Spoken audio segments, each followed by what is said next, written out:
লাভপুরের লাঘাটা আদিবাসী পাড়ায় মদ বিরোধী আন্দোলনের বিধায়ক দেবাশিস ওঝা। দীর্ঘদিন ধরে লাভপুরের লাঘাটা আদিবাসী পাড়ায় বেআইনিভাবে মদ তৈরি ও বিক্রির অভিযোগ। আগেও বেশ কয়েকবার অভিযান চালিয়ে মদের ঠেক ভেঙে দেয় লাভপুর আবগারি ও লাভপুর থানার পুলিশ। ফের রমরমাভাবে মদ বিক্রি ও তৈরির অভিযোগ উঠছিল। এলাকার বেশ কিছু গৃহবধূ লাভপুরের বিধায়ক দেবাশিস ওঝার কাছে বিষয়টি তুলে ধরেন। তারপরেই লাভপুরের বিধায়ক দেবাশিস ওঝা নিজে লাঘাটা আদিবাসী পাড়ায় যায়। বিধায়ক নিজের পায়ে হেঁটে প্রত্যেক আদিবাসী পাড়ার বাড়ি বাড়ি গিয়ে বেআইনিভাবে মদ তৈরি করা ও বিক্রি করা নিষেধ করেন। আদিবাসী পাড়ার মহিলাদের সঙ্গে পা মিলিয়ে বেআইনিভাবে মদ তৈরি ও বিক্রি করার আন্দোলনে নামেন বিধায়ক দেবাশিস ওঝা।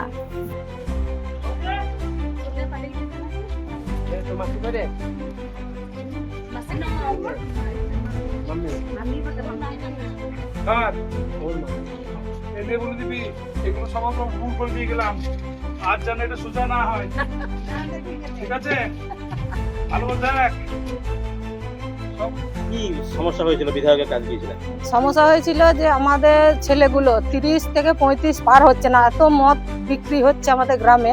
মদ খেয়ে মারা যাচ্ছে, আর স্বামী স্ত্রীতে ঝগড়া অত্যাচার হচ্ছে। যা টাকা পয়সা যখন থাকছে না, তখন বাড়িতে যা জিনিসপত্র থাকছে সেটা বিক্রি করছে কিংবা মদের দোকানে দিয়ে দিচ্ছে। এই কারণে আমরা এমএলএ কাছে গিয়েছিলাম কালকে, যে আমরা মদটা বন্ধ করব, এখানে বিক্রি করতে দেবো না, পরিবেশটাকে ভালো রাখবো। আজকে এমএলএ এসেছিলেন? হ্যাঁ, এমএলএ এসেছিলেন, আমাদের সঙ্গে ঘুরেছেন প্রত্যেকটা মদের ভাটিতে। তাদেরকে বলা হয়েছে, অনুরোধ করা হয়েছে যে আপনারা বন্ধ করুন, বন্ধ যদি না করেন পরে আমরা কিছু ব্যবস্থা নেব। এমএলএর যে এই যে উদ্যোগ, মানে বাড়ি বাড়ি গিয়ে এমএলএ মদ বন্ধ করার জন্য আন্দোলনে নেমেছে আপনাদের সঙ্গে, কি বলবেন? এমএলএ কে সহযোগিতা আমাদের করেছেন যে এই পরিবেশ নষ্ট হচ্ছে, যাতে পরিবেশটা ভালো থাকে, ছেলে পেলে মানুষ হতে পারে, শিক্ষিত হয়, স্কুলে যেতে পারে, সেই জন্য আমরা এমএলএ রেখেছি। এই যে আন্দোলন আপনারা করছেন, এই আন্দোলনের বাকি সবাই শুনেছে? সবাই শুনেছে, প্রচুর মহিলা জড়ো হয়েছে, সবারই সমর্থন আছে মহিলাদের। বেটা ছেলেগুলো তো থাকবে না, তারা তো খাচ্ছে, তাদের তো খেয়ে বিন্দাস থাকছে। আপনারা মহিলারা হয়ে রাস্তায় নেমেছেন? মহিলারা, শুধু মহিলারা। হ্যাঁ, আর এমএলএ না থাকলে, সহযোগিতা না পেলে তো আমরা কিছু করতে পারবো না। আর আমাদের কথা কোনো পুরুষরাও শুনবে না, মদের ভাটির লোকগুলোও শুনবে না। আমরা অনেকবার করেছি, কয়েক বছর ধরে করছি, কিছু করতে পারিনি, কেউ এইভাবে কেউ আমাদের সহযোগিতা করেনি। কি সমস্যা হয়েছিল? আমাদের সমস্যা এইটাই যে আমাদের গ্রামে এই মদ বিক্রি করছে, তো খুব সমস্যা দেখা যাচ্ছে। স্বামী স্ত্রীতে ঝগড়া, ছোট ছোট ছেলেগুলা মদ খেতে শিখছে, ছোট ছোট ছেলেগুলো মায়ের কথা শুনছে না। সেই জন্য আমরা এই পথটা বেছে নিয়েছি। আমরা আজ থেকে নয়, 2-3 বছর থেকে এই চেষ্টাটা করছি, কিন্তু মদ বন্ধ করতে পারছি না। কাচ্চি মদ, চুল্লু মদ, কারমিটার, ইংলিশ জাতি, এগুলো সব বিক্রি করছে, মানে এতটা পরিমাণে বিক্রি করছে। আমরা বলতে আসছি মদের দোকানে যে বন্ধ করো, বেশি হয়ে যেতে বিক্রি করা, তো ওরা আমাদেরকে মারতে আসছে, গাল দিচ্ছে, এমন ভাবে বেচ্ছিরি ভাবে গাল দিচ্ছে, কি বলবো। বিধায়কের কাছে গিয়েছিলাম?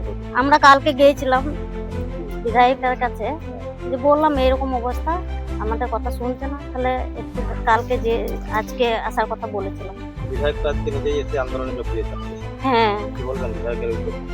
আমরা বলবো যে বিধায়ক বাবুকে অনেক অনেক ধন্যবাদ, যে আমাদের এই মানে আমাদের এই সঙ্গ দিয়েছে।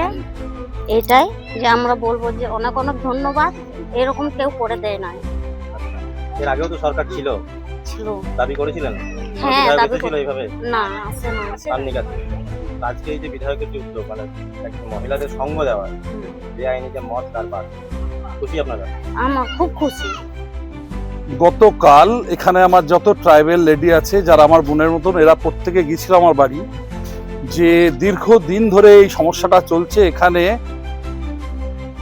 বিজ্ঞানসম্মত উপায় নয়, যে কোনো মূল্যে এরা মদ খাওয়ার একটা প্রবণতা এত বেড়ে গিয়েছে যে মদগুলো অনেক সময় বিষক্রিয়া হচ্ছে এবং শরীরের ক্ষতিকারক এমন কিছু মদ বাইরে থেকে আসছে, বিক্রি হচ্ছে। তো যার ফলস্বরূপ আমি দেখছি এই লাঘাটা আদিবাসী পাড়ায় আমাদের 50-60-এর উপরে ছেলেপিলে নেই, সব মারা যাচ্ছে এক এক করে, শুধু মদ খেয়ে। তো আমরা আমার এই বোনেদের দাবি মতো আমি চাইছি এখানে আগামী দিনে কোনো রকম সরকারি মদ ছাড়া, কোনো রকম বেসরকারি মদ, কোনো বাজে মদ, যে মদে বিষক্রিয়া হয় এমন কোনো মদ আমরা এখানে বেচতে দেবো না। এবং যারা এই কাণ্ডের সঙ্গে যুক্ত, অর্থাৎ মদ বিক্রি করত, তাদের প্রত্যেকের বাড়ি বাড়ি গিয়ে আমরা অনুরোধ করে বলছি যে আগামী দিনে যেন আপনার এইরকম না দেখতে পাই। দেখলে আপনারা আইনের আওতায় আসবেন এবং আইনের যে সাজা আছে সেটা নিতে বাধ্য হবেন। সুতরাং প্রথমবার আমরা বলে গেলাম, দ্বিতীয়বার যেন এরকম কোনো এখানে কিছু না ঘটে, অর্থাৎ অবৈধ মদ বিক্রির সরকারিভাবে যেটা প্রচেষ্টা চলছে তার সঙ্গে আমি বিধায়ক হিসাবে এদের অনুরোধে এসেছি এবং প্রত্যেক জায়গায় আমরা এটা সচেতন করে দিচ্ছি। প্রশাসনকে বলবো আর একটু কঠোর হাতে এটা ব্যবস্থা করতে, কারণ ওনারা আসছেন হয়তো 6 মাসে একবার আসছেন, 3 মাসে একবার আসছেন, দুটো হাঁড়ি মাথায় চাপিয়ে নিয়ে চলে আসছে, এতে সমস্যার সমাধান হচ্ছে না। আপনারা সঠিকভাবে সোর্স লাগিয়ে কোথায় কোথায় এরকম অবৈধ কাণ্ড হচ্ছে আপনারা দেখুন, এবং আগামী দিনে এটা যেন আর না ঘটে, মানুষ যেন সুস্থভাবে বাঁচতে পারে। ওই বিষক্রিয়ার মদ খেয়ে, ওই অবৈধ বাজে বিজ্ঞানসম্মত নয় এমন মদ খেয়ে মানুষের যে মারা যাচ্ছে এটাকে ঠেকাতে হবে, মানুষকে সুস্থ রাখতে হবে, সমাজকে সুস্থ রাখতে হবে। তার জন্য আমার এই বোনেদের সঙ্গে আজকে আমি এখানে উপস্থিত হয়েছি এবং আগামী দিনের এটা করতে দেবো না মানে করতে দেবো না, চলবে না এরকম বিক্রি করা, সেটা সবাইকে আমরা বলে গেলাম এবং সচেতন করে গেলাম।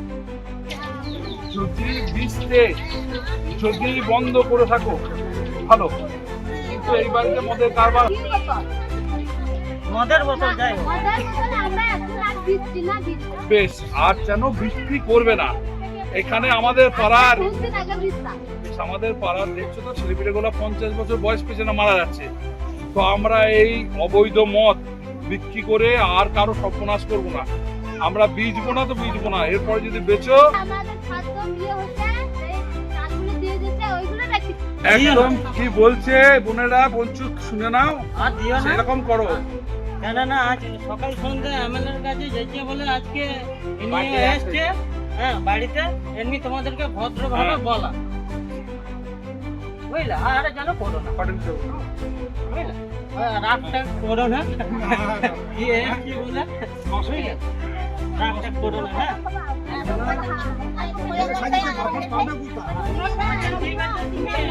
বিক্রি করো না। এই বলছে বিয়ে সাইজ দিয়ে বাকর পাবে তো ওকে দাঁড়া বন্ধু বলুক। আগে তো মদ বিক্রি করছিল না, আমাদের বাবারা অত তো মদ বিক্রি করছিল না, তাও মোরা